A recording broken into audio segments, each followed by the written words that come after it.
नमस्कार दोस्तों, मैं हूं आपकी आवाज़ से नितिन मिश्रा और मैं आ गया हूं आपके बीच एक नया वीडियो लेकर के। ये होगा एक कोरोना पे चर्चा, जिसमें कि हम लोग बात करेंगे कोरोना का क्या है हाल।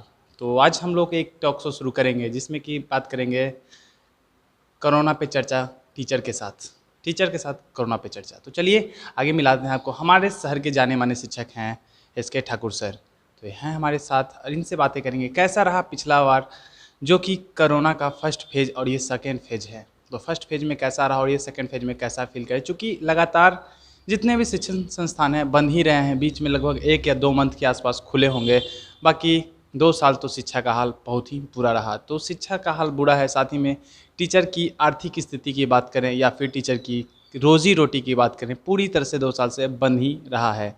तो चलिए आगे बात करते हैं सर से। सर,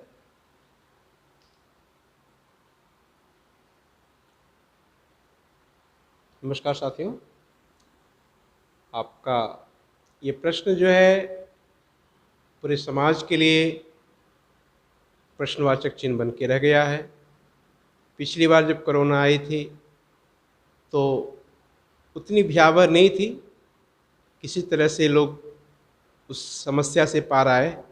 लेकिन इस बार जो आई है यह बिल्कुल मारक स्थिति में है। घर घर में इसकी स्थिति बहुत बहाल, बहुत बेकार होती जा रही है। लोगों की मानसिक स्थिति बिगड़ती जा रही है। जब कभी चर्चा इसकी होती है तो दिल दहल जाता है। न्यूज़ की चैनल खोलते ही लगता है ऐसा कि दुनिया अब नहीं ठहरने वाला है। मानसिक रूप से पूरी तरह से लोग ग्रसित हो चुके हैं।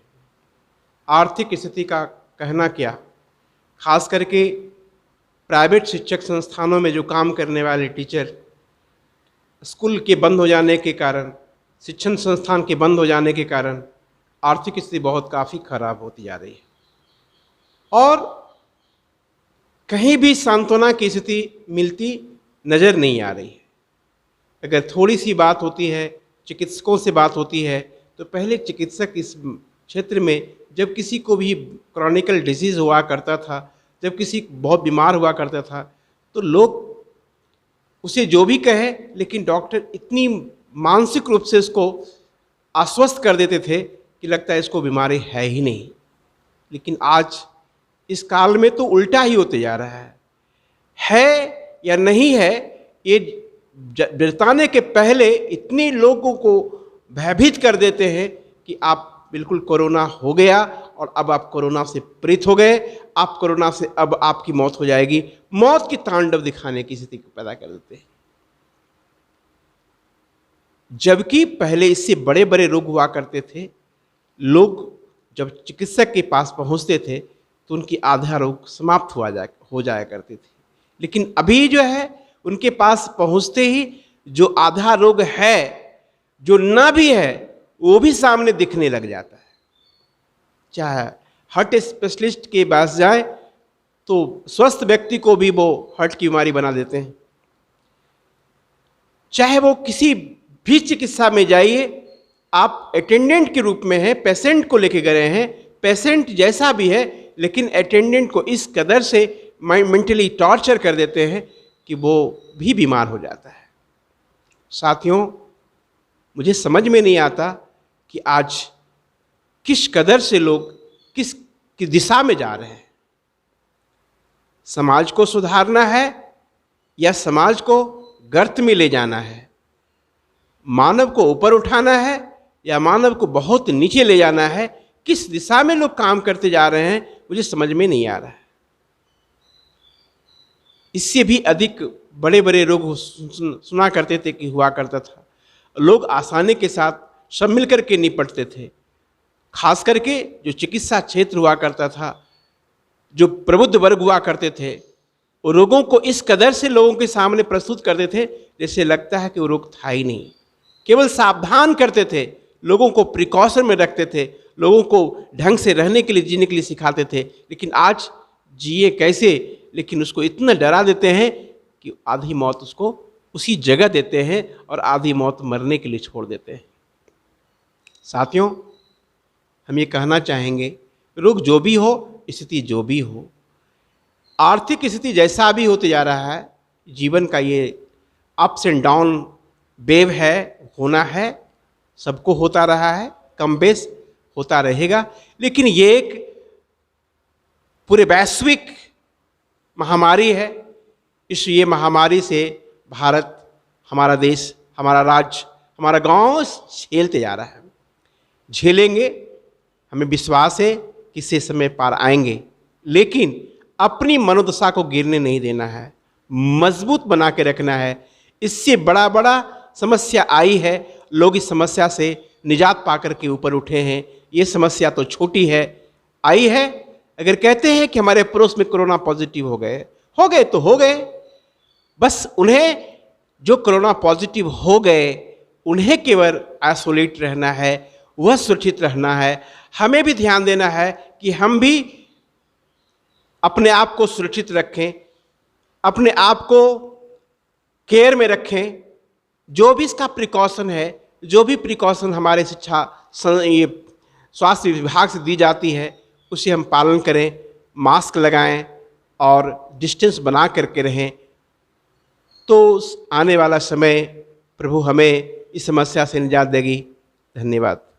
तो सर का कहना है कि जैसे कि कोरोना वायरस अगर बीमारी है, अभी मतलब जिस तरह से फैल चुका है बीमारी, और लोग इस लेके जितना ज़्यादा भ्रमित हैं, और वास्तविकता में बीमारी बहुत बड़ी है। तो मतलब कोरोना से अगर 100 लोग मर सकते हैं, तो मार्केट में या फिर न्यूज़ में ऐसा दिखाया जाता है कि हाँ हज़ारों लाखों लोग मर जाएंगे, होते के साथ, संपर्क में आते के साथ आप नहीं बचिएगा। तो ये सर का कहना सही है। मतलब बीमारी तो है, उससे थोड़ा हमें संभल कर रहना है, बट इससे कई गुना ज़्यादा दिखाया जा रहा है। तो चलिए सर से अगला प्रश्न करते हैं। चूँकि अब पिछले 1 से 1.5 साल होने जा रहा है और कोचिंग संस्थान बंद है, तो ये दिनचर्या या फिर रोजी रोटी शिक्षकों का या फिर सर का कैसे चल रहा है?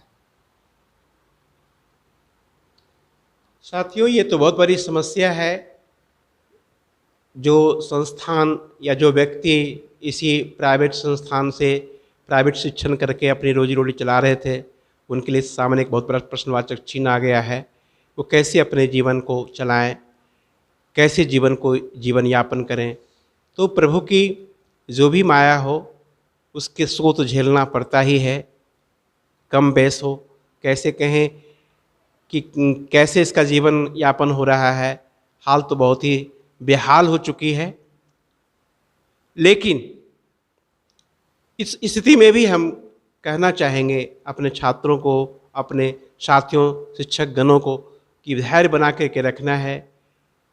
जीवन एक जैसा नहीं होती, कभी जीवन में चढ़ाव होती है तो कभी उतार होती ही है। जो चढ़ा है उतरेगा ही, जो उतरा है वो चढ़ेगा ही। बस अभी सुरक्षित रहने की बात है, और अपने आप को विकसित करने का भी समय ये आ चुका है। जो भी आउटडेटेड टीचर्स हैं, जो भी समय बदलता गया, काफ़ी अत्याधुनिक ज़माना आ चुका है, उस ज़माने में भी अपने आप को अपडेट करने के लिए ये लॉकडाउन कहिए या बंदी कहिए, इस बंदी में शिक्षकों को, प्राइवेट शिक्षकों को खुद से अपडेट करने का एक अच्छा मौका भी मिला है। इस मौके में अपने आप को अपडेट करें।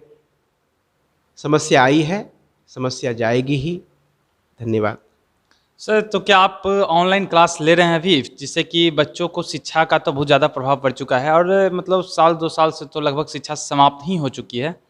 तो विगत 1-1.5 महीने के आसपास आपका भी क्लास खुला होगा जब गवर्नमेंट ने अलाउ किया था। और बात कहें शिक्षण संस्थान, मतलब बच्चों में जो पढ़ाई के प्रति पहले जज्बा हुआ करता था, उसमें कोई बदलाव या फिर पढ़ाई करना बच्चों ने छोड़ दिया है, कुछ उस तरह का नज़र आया क्या? बच्चों की पढ़ाई में तो काफ़ी गिरावट जरूर आई है। सरकारी स्कूलों के बच्चे, बिहार बोर्ड के बच्चे ऑनलाइन शिक्षा पर उतनी भरोसा नहीं करते हैं। सभी लोग ऑनलाइन शिक्षा पर उतनी कारगर उसको नहीं समझ पाते हैं, उसको उतना महत्व नहीं दे पाते हैं। और साथ साथ दूसरी बात ये भी है कि आज इंटरनेट का है, सभी के पास उतनी इंटरनेट की सुविधा नहीं है।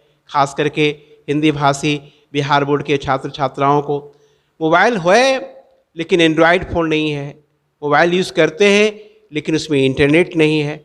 ऐसी बहुत सारी समस्या है। जिसके कारण ऑनलाइन शिक्षा का ज़्यादा लाभ उठा नहीं पाते हैं। प्राइवेट स्कूलों के टीचर के द्वारा कुछ दबाव होती है कि ऑनलाइन क्लास चलेगी, तो माँ बाप उसकी व्यवस्था कर देते हैं, लैपटॉप का, मोबाइल का, इंटरनेट का। इस कारण से वो ऑनलाइन कुछ लाभ उठा लेते हैं। लेकिन खास करके हिंदी मीडियम के बच्चे के माँ बाप उतनी इस व्यवस्था को दे नहीं पाते हैं, इस कारण से वो लाभ उठा नहीं पाते हैं। इसलिए ऑनलाइन क्लासेस इनके लिए कोई वैकल्पिक व्यवस्था नहीं है। जब तक ऑफलाइन क्लास नहीं चलेगी, इनकी पढ़ाई बहुत अच्छी से नहीं हो सकती है। मैंने बच्चों को देखा है कि अगर ऑनलाइन की बात करते हैं, मैंने एक प्रश्न अभी अपने ग्रुप में भेजा था, बच्चों के ग्रुप में, कि ऑनलाइन क्लास होनी चाहिए, तो मात्र 100 बच्चों में से 2 बच्चे ही रिप्लाई दिए कि हाँ जूम पर क्लास होनी चाहिए। 98 बच्चे ने कोई जवाब नहीं दिया क्लास होनी चाहिए या क्लास नहीं होनी चाहिए। मैंने पूछा क्या ऑफलाइन क्लास चले, तो अधिकांश बच्चे ने हाथ रेज किया, कहा हाँ ऑफलाइन क्लास होनी चाहिए। लेकिन सरकारी व्यवस्था के अंतर्गत ऑफलाइन क्लास अभी चल नहीं सकती, इसलिए क्लास बंद है। और जब तक बंद रहती है तो बंद ही रहेगी, जब तक सरकार आदेश देती है। तो बच्चे ऑफलाइन से ही, हमारे बिहार के बच्चे ज़्यादा लाभान्वित हो पाएंगे। ऑनलाइन ज़्यादा फायदेमंद नहीं। हाँ, ऑनलाइन के द्वारा जो है कभी कदाल कुछ विज्ञान की बातें की जा सकती है, लेकिन रेगुलर वे में इसका लाभ उठाने में वो असमर्थ हैं। जी बिल्कुल सही बोला आपने। तो नेक्स्ट हम जानना चाहेंगे, जैसे कि आप शिक्षक हैं और आपके छात्र डॉक्टर भी हैं, इंजीनियर भी हैं और मरीज भी हैं, तो आपके आसपास में, जैसे कि आप मोकामा, हमारा बिहार का एक शहर मोकामा के रहने वाले हैं, स्वास्थ्य व्यवस्था की बात करें, चूँकि कोरोना बेहद ही विकराल रूप ले चुका है अब, और हमारे आसपास में मौत का कहीं न कहीं तांडव छोटे रूप में ही देखा जा रहा है। तो सर, क्या स्वास्थ्य व्यवस्था पर आप कुछ बोलना चाहेंगे? जैसे कि स्वास्थ्य व्यवस्था मुझे जहाँ तक पता है बेहद ही बेहाल है यहाँ का, तो स्वास्थ्य व्यवस्था पर आप जरूर 2 लाइन बताइएगा। जो भी व्यवस्था है उसी को झेलना है, उसी का लाभ उठाना है। अभी हमारे हॉस्पिटल में, रेफरल हॉस्पिटल में वैक्सीन दी जा रही है निःशुल्क सरकार की ओर से। हमें सबको लाभ उठाना चाहिए। जो भी 45 प्लस है वो ज़रूर जाएं और वैक्सीन लें। कोविड शील्ड और एक है कोवैक्सीन है, अभी कोवैक्सीन दी जा रही है। तो मैं करवत प्रार्थना होगी कि जो भी 45 प्लस हैं वो निश्चित रूप से जा कर के वो कोवैक्सीन ले का पहला डोज लें। 45 दिन के भीतर और 28 दिन के बाद दूसरी डोज लेने की व्यवस्था भी है। तो दूसरी डोज जब समय आए तो दूसरी डोज भी लें, ताकि हम इससे सुरक्षित रह सकें। तो स्वास्थ्य व्यवस्था पर तो सर ने ज़्यादा जवाब नहीं दिया हुआ, ठीक है। नेक्स्ट जानना चाहेंगे हम लोग, स्वास्थ्य व्यवस्था के बारे में बात हम लोग कर ले। तो वैक्सीन का सर ने बोला कि मुझे लेना चाहिए, वैक्सीन हम लोगों को लेना चाहिए, बट वैक्सीन के बारे में एक मार्केट में भ्रम फैला है, जैसे कि वैक्सीन लेने के बाद कुछ लोग का तबीयत खराब हो जा रहा है या फिर बीमार पड़ जा रहे हैं। कुछ लोगों का खबर ये भी आया है कि उनकी मृत्यु भी हो जा रही है और पॉजिटिव हो जा रहे हैं। तो ये सर से भी थोड़ा इस पर भी राय ले लेते हैं। देखिए, मेडिसिन है और हो सकता है कि किसी कारण से वो, अन्य कारणों से वो पॉजिटिव हो रहे हो, लेकिन वैक्सीन वैज्ञानिकों ने इसे खोजा है और सुरक्षा के लिए खोजा है। तो मुझे ये नहीं लगता है कि इसमें उसके वैक्सीन लेने से वो कोरोना पॉजिटिव हो जाएंगे या उनकी मौत हो जाएगी। ये तो सुरक्षा कवच है। हाँ, बॉडी इसको किस तरह से एडजस्ट करती है, बॉडी को एडजस्ट करने के लिए समय दिया रहता है। कुछ बॉडी ऐसा होता है उसको एडजस्ट कर लेती है और उसके अनुसार अपना प्रतिरोधक क्षमता बढ़ाती है। वो अपनी इम्यूनिटी बढ़ाने के लिए एक युक्ति दी गई है, और ये युक्ति हो सकता है किसी को सूट ना करे तो वो मौत तक पहुंच जाए, लेकिन ये वैक्सीन लेने से मौत हो जाएगी, हमें ऐसा सही नहीं लगता है। चलिए, ये तो हो गई कोरोना वायरस की बात। अब चलते हैं कुछ सर से बात करते हैं सर के बारे में। जैसा कि सर के बारे में मैं पर्सनली जानता हूं कि इन्होंने बहुत सारे बुक भी लिखे हैं, कुछ बुक में पोएम टाइप पर भी इन्होंने लिखा है। तो उसके बारे में सर से जानते हैं कि कितने बुक सर ने लिखा है और इनका बुक कैसे चल रहा है। हाँ, बहुत सारी बुक्स लिखा है। जैसे गणित की भाषा है हिंदी मीडियम के लिए, वही अंग्रेजी में है, लैंग्वेज ऑफ मैथमेटिक्स, गणित की भाषा का ही अंग्रेजी रूपांतरण है। इसमें क्लास 8 से लेकर के 12 तक के सूत्रों को कैसे उपयोग किया जाए, सूत्र कैसे उत्पन्न हुआ है, उसका प्रमाणित कैसे किया गया है, इसके बारे में बताया गया है। एक अरिथमेटिक प्रतियोगिता अंकगणित भी लिखी गई है, जो कॉम्पिटिटिव बच्चों के लिए काफ़ी लाभपूर्ण होगी और काफ़ी मेहनत से वो तैयार किया गया है, तो बच्चे से लाभ उठा सकेंगे। एक उच्च गणित एडवांस मैथमेटिक्स जो एसएससी वगैरह परीक्षा में आया करता था, उसके संदर्भ में भी एक पुस्तक लिखा है, उसका नाम है एडवांस मैथमेटिक्स। सर ने अपने बुक के बारे में तो बताया, बट मैं सर से एक पोएम टाइप पर जब क्लास में सर पढ़ाते हैं तो सुना के बताते हैं, बच्चों को सिखाते हैं, तो वो थोड़ा अगर सर 2 लाइन सुना देंगे तो हम लोग भी थोड़ा यहाँ पर मज़ा ले पाएंगे। कहानी है चराचर का, कहानी है चराचर का, मैं एक कहानी आपको सुनाता हूँ। मिलन है चराचर का, कहानी द्विघात समीकरण का कहता हूँ तेरा जान हूँ मैं, तेरे मूलमान की प्रकृति बताता हूँ। मेरे मान है 3 श्रेणियों में, मेरे मान है 3 श्रेणियों में, एक एक करके मैं बताता हूँ। कहता हूँ तेरा जान हूँ मैं, तेरे मूलमान की प्रकृति बताता हूँ। मेरा नाम है विवेचक या विविधकर, मैं डिस्क्रिमिनेंट भी कहलाता हूँ। कहता हूँ तेरा जान हूँ मैं, तेरे मूलमान की प्रकृति बताता हूँ। तो सर ने एक पोएम भी लिखा था अपने बुक में, तो ये पोएम रहा। तो चलिए सर से बात करके मुझे तो बहुत अच्छा लगा, आप लोगों को कैसा लगा कमेंट सेक्शन में ज़रूर बताइएगा।